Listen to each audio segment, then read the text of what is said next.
All right, guys. Final development on the GT40 3-bar heads. Okay, customer says the Vic Jr. knockoff turned out good enough. He'll take it home with him. This testing was done. I did it without a 2-inch spacer. I did it with a 2-inch spacer. We'll get to look at that.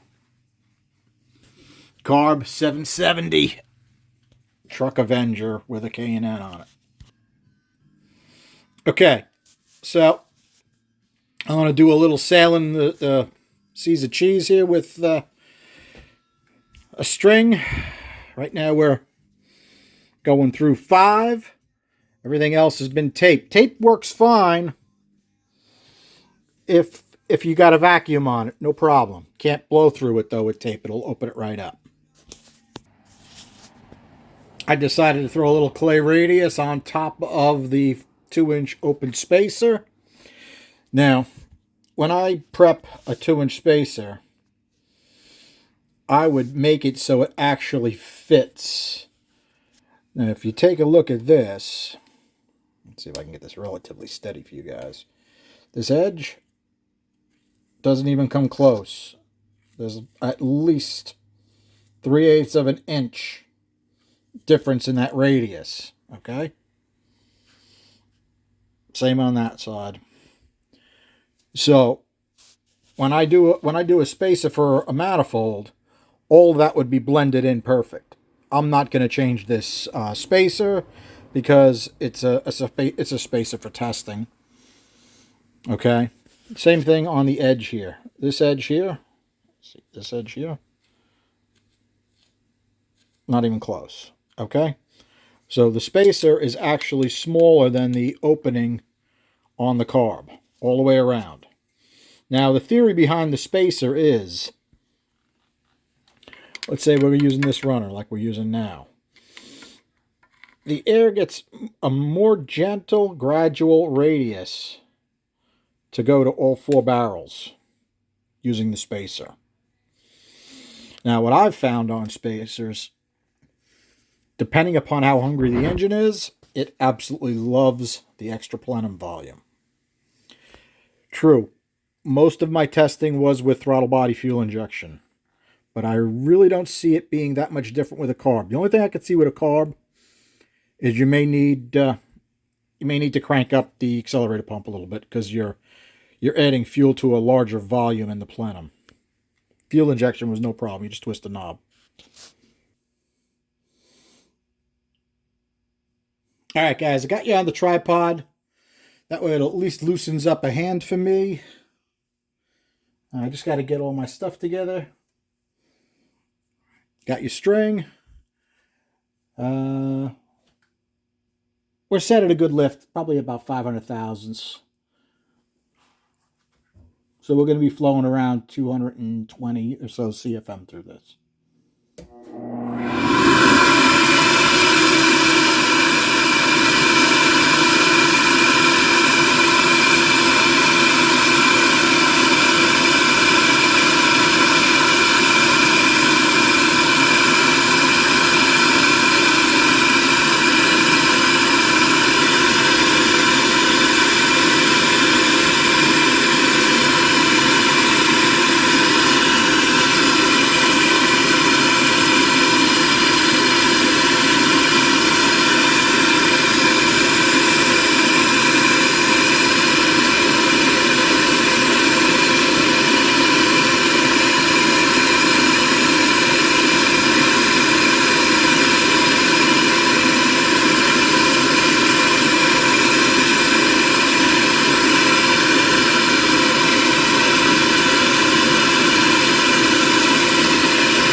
All right, guys, we're going to try it without the spacer. I had to add extra clay because this opening is that much bigger than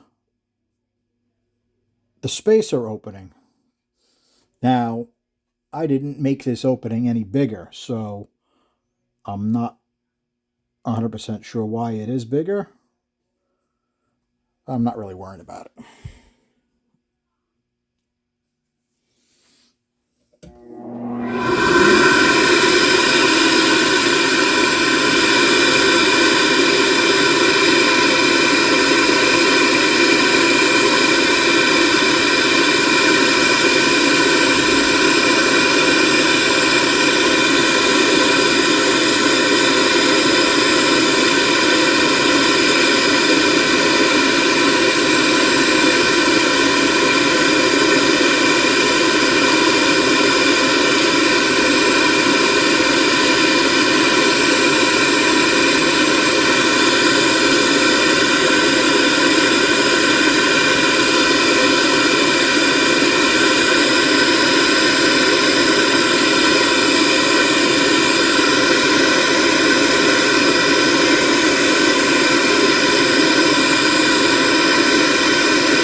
Okay, that's what the chamber looks like. 1.94 16s.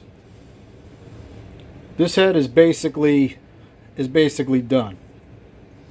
Of course, the other head hasn't been touched. Okay, I should edit that. It's basically done, but it's not completely finessed. Okay. You can actually see I used a different texture on one side of the bowl than the other side of the bowl. See if anyone's sharp enough to figure out why. Much rougher texture on that side of the bowl than that side of the bowl. It's all science, guys. See if you can figure it out. I can't give, a good teacher doesn't give away all the answers. Okay. This actually turned out really pretty well, this exhaust. Let's take a look at the numbers. Okay, my blah, blah, blah flow numbers. 1.94 with a back cut.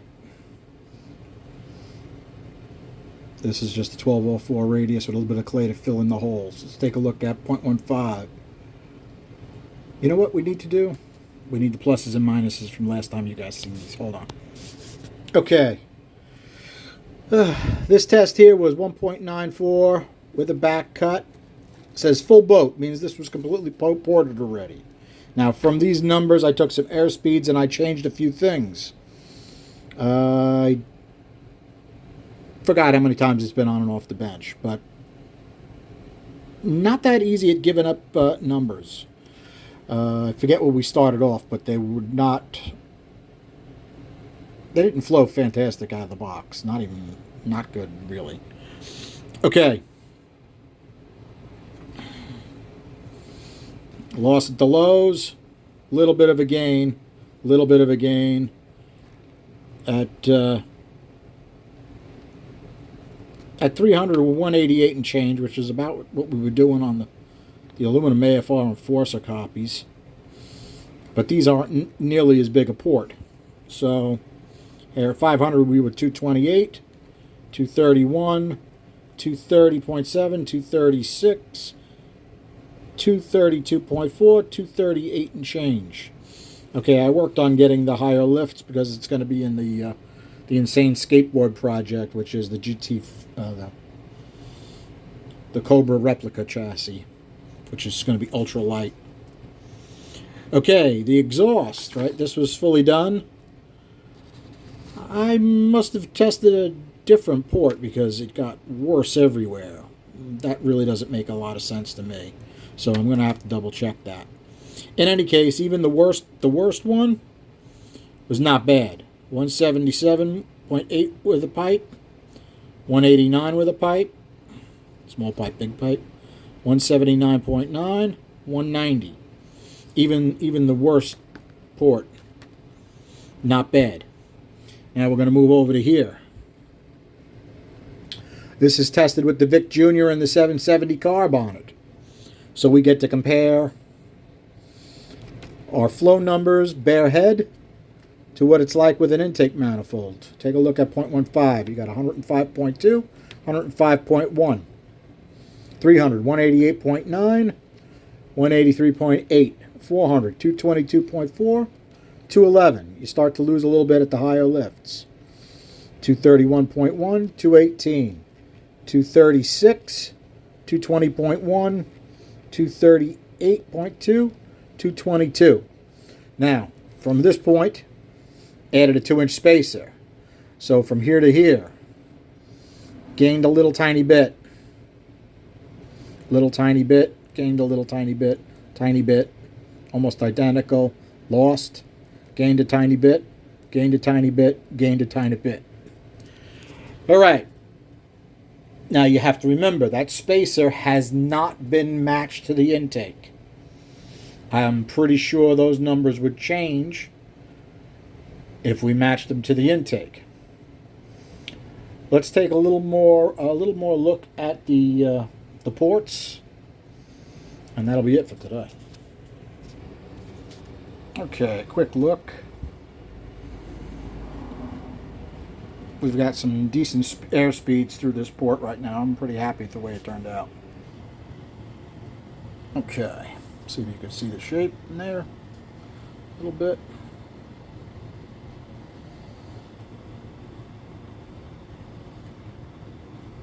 Okay. Okay, here's the exhaust port that lost a little flow. Not really sure why.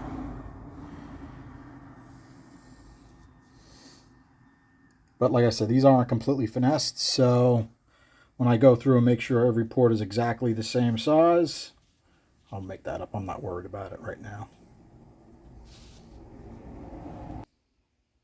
Okay, guys, you get the basic idea. Could I take some more out of this port? Sure. It has more metal to come out. Could I gain a little more higher end flow? Yeah, I could, but I'd probably lose a little meat in the curve. So that's something I need to do some computer sims and think up a cam, and there's a lot to think about before I do any more work to these. They're in pretty nice shape the way they are right now. When in doubt, take a look at the original flow test we did on these and see how much they've improved. All right, guys, have a good night.